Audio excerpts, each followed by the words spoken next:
Hello friends, അപ്പോൾ ഇന്ന് ദോശയ്ക്കൊരു ചമ്മന്തിയാണ്. എല്ലാവരും ഉള്ളി ചമ്മന്തിക്ക് പകരം ഇതൊന്ന് അരച്ചു വെക്കണം കേട്ടോ. അപ്പോൾ ഇതിലേക്ക് 1 ടേബിൾ സ്പൂൺ വെളിച്ചെണ്ണ, 1 ടേബിൾ സ്പൂൺ കടലപ്പരിപ്പ്, 1 ടേബിൾ സ്പൂൺ ഉഴുന്നുപരിപ്പ്, അതിലേക്ക് 2 വറ്റൽമുളക്, 1 പച്ചമുളക്, എരിവ് ആവശ്യത്തിനനുസരിച്ച് മാറ്റാം, 10-15 ചെറിയ ഉള്ളി, 4 വെളുത്തുള്ളി, ഇനി 1 സവാള, ഇതിലേക്ക് ചെറിയൊരു ഇഞ്ചിൻ്റെ കഷ്ണം കൂടെ ആഡ് ചെയ്യണം. പിന്നെ കറിവേപ്പില, കുറച്ച് 2 തണ്ട് കറിവേപ്പില ആഡ് ചെയ്യാം. ഇതെല്ലാം ഒന്ന് വാട്ടിയെടുക്കാം. ഒരുപാട് വാടണ്ട, ഒന്ന് പച്ചമണം മാറുന്ന വരെ വാടിക്കഴിഞ്ഞാൽ നമുക്കതിലേക്ക് തക്കാളി ചേർത്ത് കൊടുക്കാം. അപ്പോൾ ഇനി ഇതിൻ്റെ എല്ലാം പച്ചമണം മാറുന്ന വരെ നമുക്കിതൊന്ന് വാട്ടിയെടുക്കാം. ഉപ്പ് ഞാൻ ആഡ് ചെയ്തിട്ടുണ്ട്.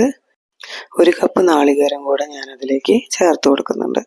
ഇനി ഈ നാളികേരത്തിൻ്റെയൊക്കെ വെള്ളമയം മാറുന്ന വരെ നമുക്കിതൊന്ന് വാട്ടി കൊടുക്കാം. ഇപ്പോൾ നന്നായിട്ടൊന്ന് വാടി വന്നിട്ടുണ്ട്.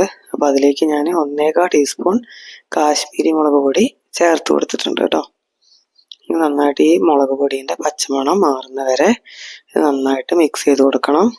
അപ്പോൾ ഞാൻ തീ ഒന്ന് സിമ്മാക്കി വെച്ചിട്ടുണ്ട്, ഇല്ലെങ്കിൽ മുളക് പൊടി കരിഞ്ഞു പോവും. അപ്പോൾ ഇത് ഇപ്പോൾ ഓക്കെയാണ്. അപ്പോൾ അതിലേക്ക് ഞാൻ 2 തണ്ട് മല്ലിച്ചപ്പും കൂടെ ആഡ് ചെയ്ത് കൊടുത്തു. ഇത് നല്ലൊരു ഫ്ലേവർ കിട്ടാൻ വേണ്ടിയിട്ടാണ്. അപ്പോൾ ഇനി ഇത് നമുക്കിനി അരച്ചെടുക്കാം. അപ്പോൾ എൻ്റെത് ഇങ്ങനെയാണുള്ളത്. ഇതിന് നന്നായിട്ട് അരച്ച് ഒരുപാട് ഫൈൻ പേസ്റ്റ് ആക്കണ്ട, ഒരു ചെറിയൊരു കടലപ്പരിപ്പ് നമുക്ക് കടിക്കാൻ ഇങ്ങനെ കിട്ടും, ആ ഒരു പരുവത്തിലാക്കി എടുത്താൽ മതി. എന്നിട്ട് നമുക്കിതൊന്ന് വറവിടാം. അതിനുവേണ്ടി 1 ടേബിൾ സ്പൂൺ വെളിച്ചെണ്ണ, അതിലേക്ക് കടുക്, വറ്റൽമുളക്, കറിവേപ്പില ഇത്ര ആഡ് ചെയ്ത് കൊടുത്ത് നമുക്ക് പിന്നെ നമ്മുടെ ചമ്മന്തി ഇതിലേക്ക് ആഡ് ചെയ്യാം.